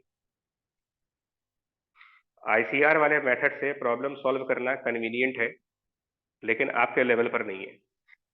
वो टीचर्स के लेवल पे कन्वीनियंट हो सकता है, या जो हायर फिजिक्स में है उनके लिए कन्वीनियंट हो सकता है। अंटिल कि मेरे को क्वेश्चन करते वक्त पता नहीं है कि आईसीआर कहाँ है, या फिर उसको निकालना अपने आप में एक टफ काम है, तो हम आईसीआर मेथड पर नहीं जाते इसीलिए।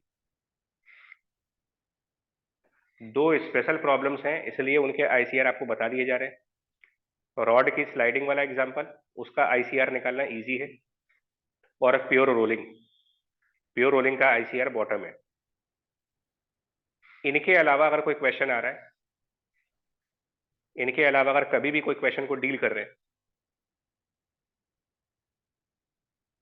और अगर तो आईसीआर पूछा है तो आपकी मजबूरी है फिर ये मेथड करो, और अगर आईसीआर नहीं पूछा है और अब मुझे काइनेटिक एनर्जी निकालनी है या कोई वेलोसिटी निकालनी है, तो मेरे मेथड्स यही वाले रहे, ज्यादा अच्छा है। लेंदी ही सही, एटलीस्ट आंसर आएंगे इसके। सिर्फ दो केसेस के लिए मैं रिकमेंड करूंगा कि आप आईसीआर का यूज कर सकते हैं, स्लाइडिंग ऑफ रॉड वाले प्रॉब्लम्स और प्योर रोलिंग वाली प्रॉब्लम्स। इनके अलावा आईसीआर रिकमेंडेड मेथड नहीं है। वो सुनने में अच्छा लगता है लेकिन एग्जाम में होगा नहीं उससे कुछ।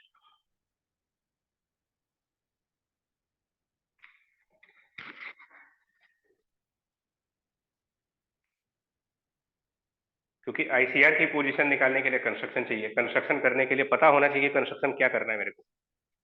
जैसे यहाँ पर इसको ज्वाइन करना है, इसको ज्वाइन करना है, ये सब चीजें पता तो हो। सो इंजीनियर्स के लेवल पर ये इजी है, 12th लेवल पर इजी नहीं है।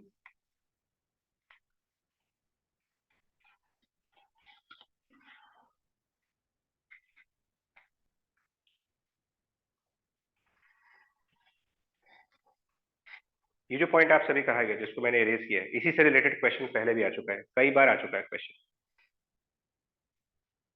जाने अनजाने से कई बार क्वेश्चन आया है, लोग इसको समझ नहीं पाए और बात ही नहीं समझ पाए कि क्या कहा गया उसमें।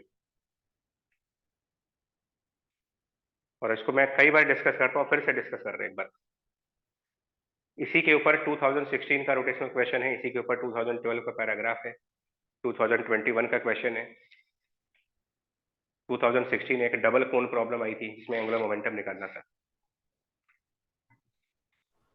ये जो स्टेटमेंट दिया था मैंने, इरेज हो गया कि choose any point as a reference and then ये सब करना है। एक पैराग्राफ क्वेश्चन है, पीवाईक्यू में एक पैराग्राफ क्वेश्चन है, वो उसमें कुछ 2000 ईयर याद नहीं है, आइदर 6 है या फिर 12 है। और क्वेश्चन कुछ ये था कि एक रॉड लिया गया है और उधर एक रिंग को वेल्ड किया गया है। एक रॉड है और एक रिंग है जो कि इसके साथ वेल्डिंग की गई है। इसकी रिंग एंड रॉड में प्रॉपर वेल्डिंग है।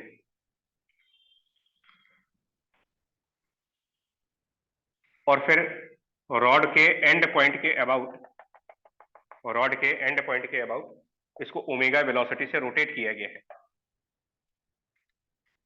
यहां पर वेल्डिंग की गई है, रिंग और रॉड के बीच में वेल्डिंग करने के बाद इसको ओमेगा वेलोसिटी से रोटेट किया गया है।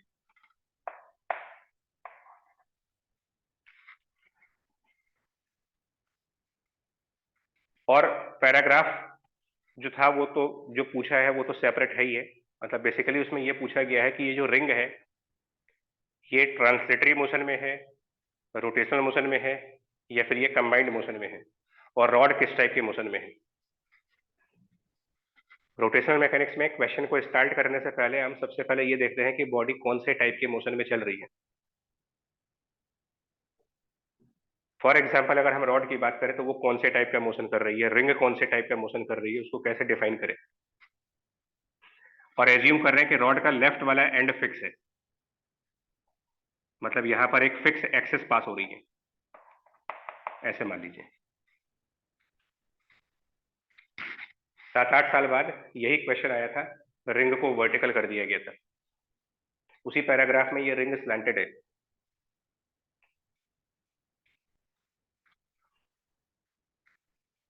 फर्स्ट ऑफ ऑल अगर हम मोशन ऑफ रॉड को डिफाइन करें कि क्या है वो, और अगर मेरी डेफिनेशन क्लियर है तो मेरे को डेफिनेशन पता होना चाहिए मोशन ऑफ रॉड क्या है। ट्रांसलेट कर रहा, रोटेट कर रहा, कंबाइंड कर रहा, तो रॉड का लेफ्ट पॉइंट आपने फिक्स कर रखा हुआ है। ऑब्वियस सी बात है, जब एक पॉइंट फिक्स कर देंगे तो motion of rod comes as fixed axis rotation. तो अगर जरूरत पड़ेगी रॉड के काइनेटिक एनर्जी को निकालने की तो हाफ आई ओमेगा स्क्वायर लगाएंगे, क्योंकि ये फिक्स एक्सिस रोटेशन चल रहा है। जरूरत पड़ेगी इसके एंगुलर मोमेंटम की तो आई ओमेगा लगाएंगे, क्योंकि ये फिक्स एक्सिस रोटेशन चल रहा है।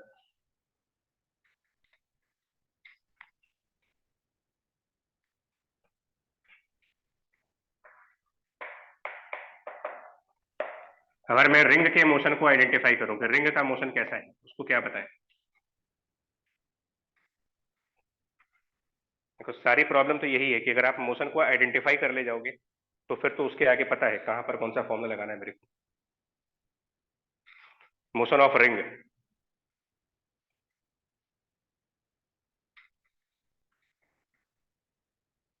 मोशन ऑफ रिंग अगर हम देखें इसमें ट्रांसलेटरी है, रोटेशनल है, क्या है ये?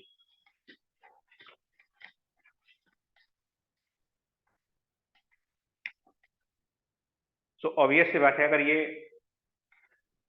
मान लेते हैं कि 180 डिग्री रोटेट कर गया, ये सिस्टम 180 डिग्री रोटेट कर गया, 180 डिग्री रोटेट करने के बाद ये अरेंजमेंट कुछ ऐसा होगा।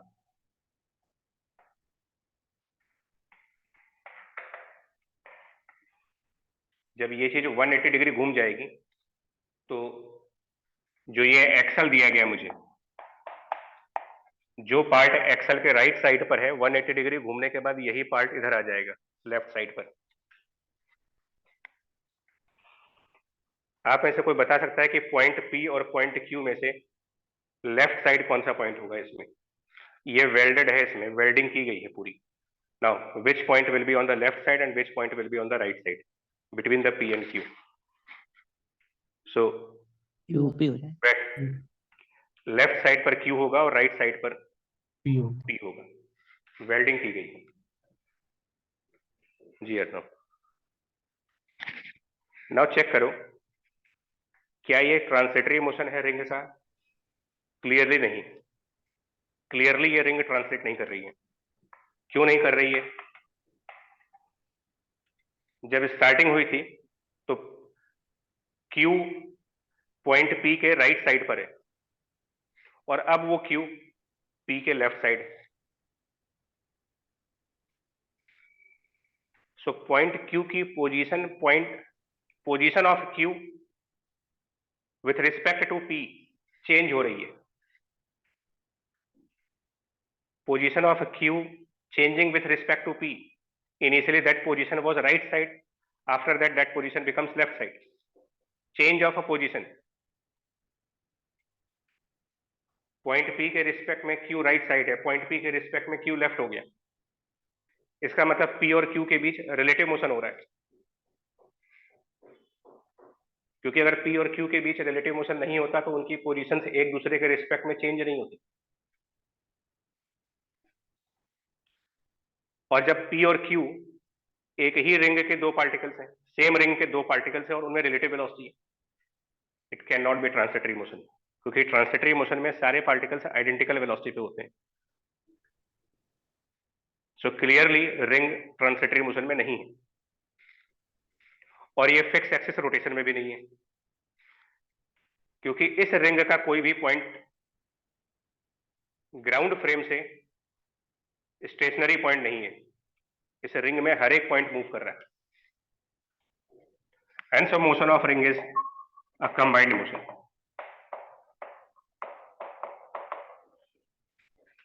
ये इसकी आर्ग्यूमेंट है कि ये कंबाइंड मोशन क्यों है।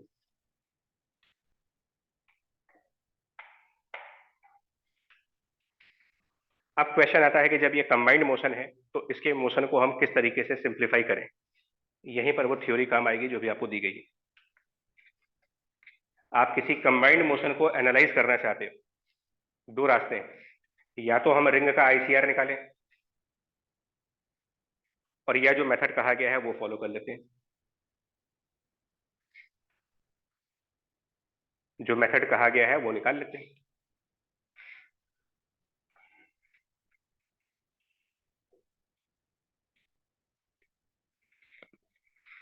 आईसीआर वाला मेथड क्लियरली यहाँ पर किसी तरीके से काम करने वाला है नहीं और वो बेकार मेथड भी हो जाएगा। यहाँ पर आईसीआर का कोई मतलब नहीं बनता। तो जो मेथड कहा गया था कि सबसे पहले आप रिंग में एक रेफरेंस पॉइंट चूज करें। अब ये आपको देखना है कि हम इस एंटायर रिंग में कौन सा पॉइंट एज अ रेफरेंस मानते हैं। अगर रॉड की लेंथ L है और रिंग का रेडियस मान लेते हैं R है, तो हमें एक रेफरेंस पॉइंट चाहिए। जनरली हमें रेफरेंस पॉइंट वो चाहिए होता है जिसकी वेलोसिटी पता हो, जिसके बारे में पता है कि इसकी ये वेलोसिटी है। सेंटर ऑफ रिंग के बारे में आपको पता है, क्योंकि centre of ring point P भी पता है, सेंटर भी पता है। सेंटर ऑफ रिंग ऑब्वियसली इस एक्सल के around centre of ring revolve कर रहा है। So let the centre of ring is our reference point. पहला पॉइंट मान लेंगे कि सेंटर ऑफ रिंग हमारा रेफरेंस पॉइंट है। जो सेंटर ऑफ रिंग है इसको अपना रेफरेंस पॉइंट मान लेते हैं। To analyse the motion of ring, let the centre is reference point. और उसके बाद जो कहा गया है वो सुनिए। सेंटर को रेफरेंस पॉइंट मानने का मतलब हम लोग ये कहना चाह रहे हैं कि जो वो 4 पॉइंट्स लिखे गए थे कि पहले रेफरेंस पॉइंट चूज कर लेते हैं, वो चॉइस मेरी सेंटर की है। सेकंड बॉस, जैसा रेफरेंस पॉइंट चलेगा, इमेजिन करिए कि ये सब वैसे ही ट्रांसलेट करेंगे। इमेजिन करेंगे कि ये सब उसका ट्रांसलेशन होगा। साथ में ये भी इमेजिन करेंगे कि जिसको रेफरेंस माना है यहां पर कोई इमेजिनरी एक्सिस है और ये रिंग उस पर रोटेट कर रही है। ये मानना होगा मुझे, मतलब मैं रिंग को इस तरीके से डिस्क्राइब करूंगा। मैं रिंग को इस तरीके से डिस्क्राइब कर रहा हूं कि जो वेलोसिटी उसके सेंटर की है, जो कि निकाल सकते हैं। सेंटर की जो वेलोसिटी होगी, क्योंकि सेंटर ऑफ रिंग इस एक्सल के अराउंड रिवॉल्व कर रहा है, तो फिलहाल तो उसको VC लिख रहे हैं। प्लस ये इमेजिन करेंगे कि वो जो रिंग है वो उसी सेलेक्टेड रेफरेंस पॉइंट से एक एक्सेस पास हो रही है, इमेजिनरी एक्सेस। जिसको रेफरेंस पॉइंट माना है उसी से एक इमेजिनरी एक्सेस, और उस इमेजिनरी एक्सेस पर वो रिंग रोटेट कर रही है। अब क्लॉकवाइज रोटेट कर रही है फिर एंटी क्लॉकवाइज रोटेट कर रही है, ये फिर एक बार आपको लॉजिकल तरीके से देखना है। पॉइंट Q पॉइंट P के राइट साइड से लेफ्ट साइड पर गया है,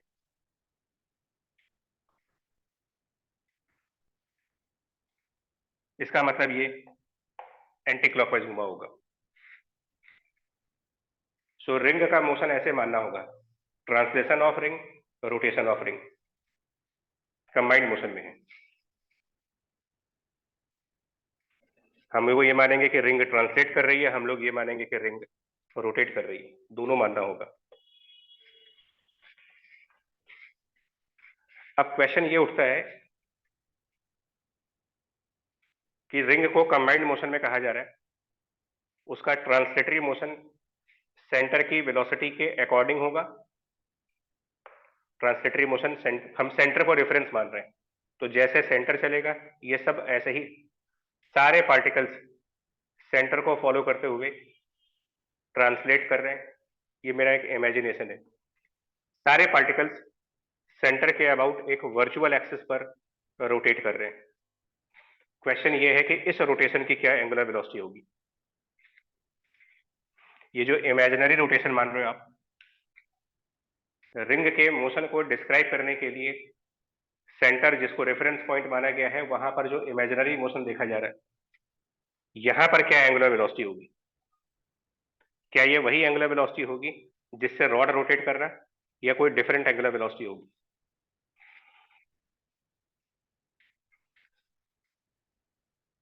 और यही उस पैराग्राफ का पहला क्वेश्चन था। उस पैराग्राफ का पहला क्वेश्चन ही यही है कि वहां पर एंगुलर वेलोसिटी क्या होगी।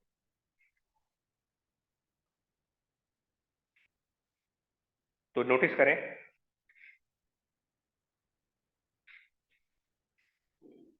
जितने टाइम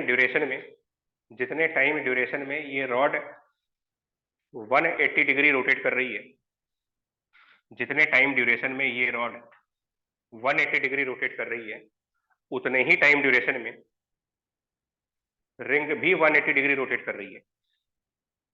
रिंग 180 डिग्री क्यों रोटेट कर रही है? क्योंकि P लेफ्ट है, Q राइट है, और अब Q लेफ्ट है और P राइट है। तो ये चीज तभी हो पाएगी जब इसको 180 डिग्री रोटेट किया गया हो, 180 डिग्री घुमाया गया हो। तो एंगुलर डिस्प्लेसमेंट रॉड का और angular displacement of ring about this imaginary axis through the reference point same time में सेम एंगुलर डिस्प्लेसमेंट कर रहे हैं, and therefore omega for the ring must be same as this omega. तो ये obvious नहीं है, ये एक आर्ग्यूमेंट के बेस पर है।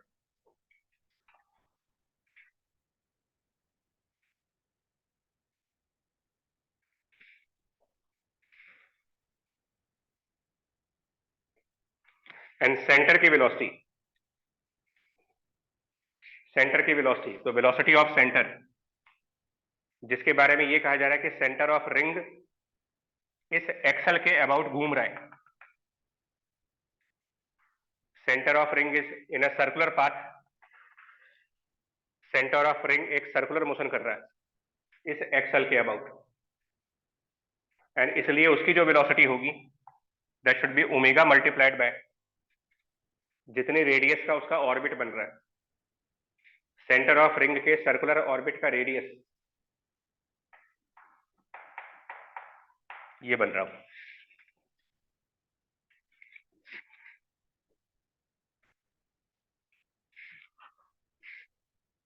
ये उस जो आपको मेथड दिया है उसके एडवांटेज बता रहा हूं आपको। वो जो मेथड लगाना है, कंबाइंड मोशंस को कैसे देखा जाता है, और इसके बाद अब जो मर्जी पूछा जाए इसमें।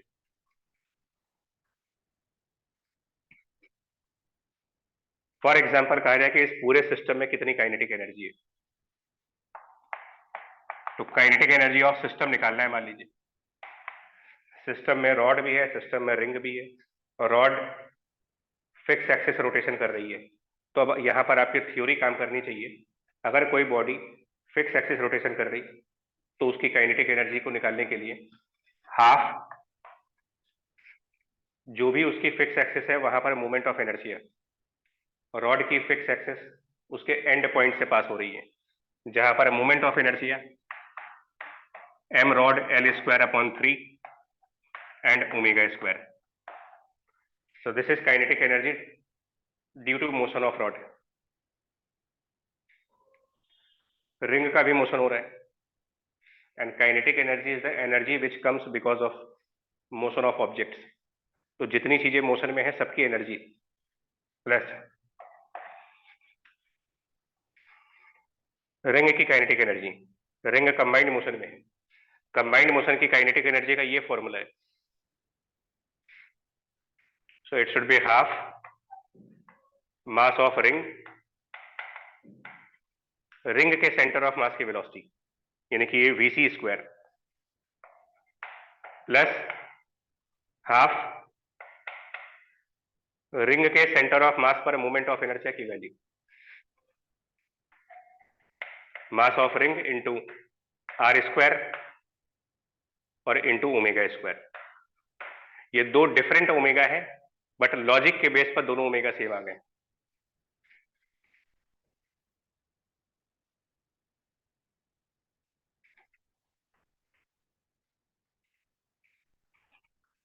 अगर मुझे इस क्वेश्चन में ये निकालना हो कि ये जो एक्सल है इसका पॉइंट O है और इस पॉइंट O पर एंगुलर मोमेंटम कितना है, एक टच कर लेते हैं इसको जरा। मैं टच सिर्फ इसलिए करना चाह रहा हूं ताकि आपको बस ये बताना चाह रहा था मैं कि जो हमने कंबाइंड मोशन को हैंडल करने का तरीका आपको दे रहा हूं उस तरीके से अगर जाओगे, अगर उस तरीके से जाएंगे तो ये जो कॉम्प्लिकेटेड क्वेश्चन है ये सॉल्व हो जाएगी।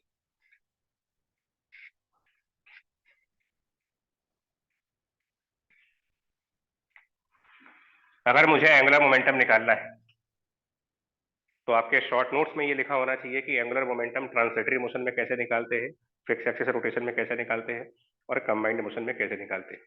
ये पार्ट आपके नोट्स में होने चाहिए। फिलहाल यहाँ पर अगर एंगुलर मोमेंटम पॉइंट ओ के अबाउट निकालना है तो पहले आप इस रॉड का निकालें। ये रॉड पॉइंट ओ के अबाउट रोटेट कर रही है, तो I omega which is mass of rod L square by 3 into omega, angular momentum of rotating objects I omega,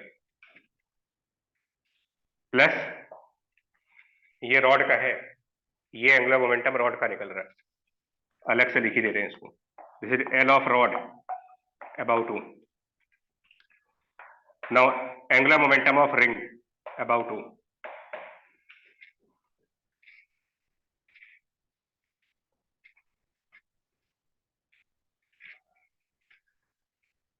इसमें जिसकी थ्योरी क्लियर होगी वो उसको सब समझ में आ जाएगा। पहली बात, रिंग कंबाइंड मोशन में है। कोई भी ऑब्जेक्ट जब कंबाइंड मोशन में होता है तो उसके एंगुलर मोमेंटम में दो टर्म्स आते हैं। कोई भी ऑब्जेक्ट अगर कंबाइंड मोशन कर रहा है तो उसके एंगुलर मोमेंटम में दो टर्म्स चाहिए होते हैं, जिसमें पहला टर्म आता है I centre of mass into omega. किसी भी कंबाइंड मोशन के लिए एंगुलर मोमेंटम का जो पहला टर्म होता है उसमें मोमेंट ऑफ इनर्शिया हमेशा सेंटर ऑफ मास के अबाउट देखेंगे। हाँ जी सर, आई ओमेगा। तो पहले रिंग का ये वाला एंगुलर मोमेंटम और प्लस उस कंबाइंड मोशन में सेंटर ऑफ मास की वजह से जो एंगुलर मोमेंटम आएगा। नोट्स पढ़ने होंगे इसके लिए अगर इस केस में नहीं याद आ रहा तो। रिंग का combined motion, so first term ring के सेंटर ऑफ मास के about moment of inertia,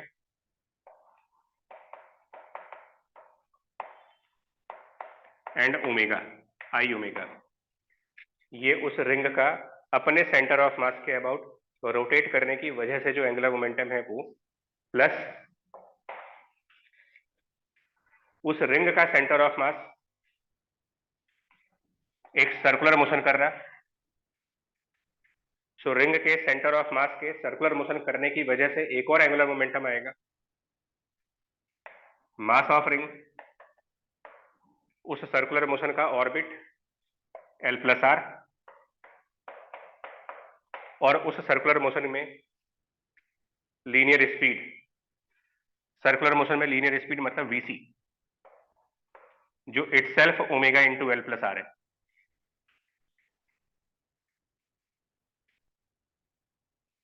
and इस तरीके से हम सबको सॉल्व कर सकते हैं जितनी भी चीजें पूछी जाएंगी।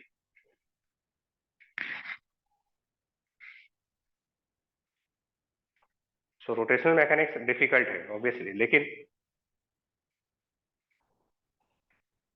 अगर आपके पास टाइम है प्रॉब्लम सॉल्व करने का और सिस्टमेटिकली चल रहे हैं तब तो कर ले जाएंगे। सिस्टमेटिकली चलने का मतलब सबसे पहला काम, अगर क्वेश्चन कॉम्प्लिकेटेड फॉर्म में दिख रहा है आपको, पहला काम केयरफुली ये देखा जाए कि बॉडी का मोशन है कौन सी कैटेगरी का और उसके हिसाब से आगे बढ़ा जाए। सबसे प्रॉब्लमेटिक होते हैं कंबाइंड मोशंस, उनको भी सिंप्लीफाई करके बता दिया गया है कि कंबाइंड मोशंस को कैसे हैंडल करा जा सकता है, आइदर आईसीआर के थ्रू और या फिर रेफरेंस पॉइंट के थ्रू। जनरली रेफरेंस पॉइंट्स वो होते हैं जिनकी वेलोसिटी पता होती है या फिर हम सेंटर ऑफ मास मान लेते हैं। सेंटर ऑफ मास हम इसलिए मान लेते हैं रेफरेंस पॉइंट क्योंकि चैप्टर में जब आगे बढ़ते हैं तो काइनेटिक एनर्जी और एंगुलर मोमेंटम्स को निकालने के लिए हमें सेंटर ऑफ मास की ही वेलोसिटी चाहिए होती है।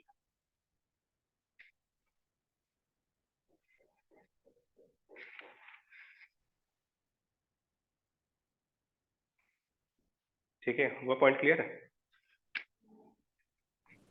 Yes. Yes. ठीक है, तो इसके लिए इतना ही है।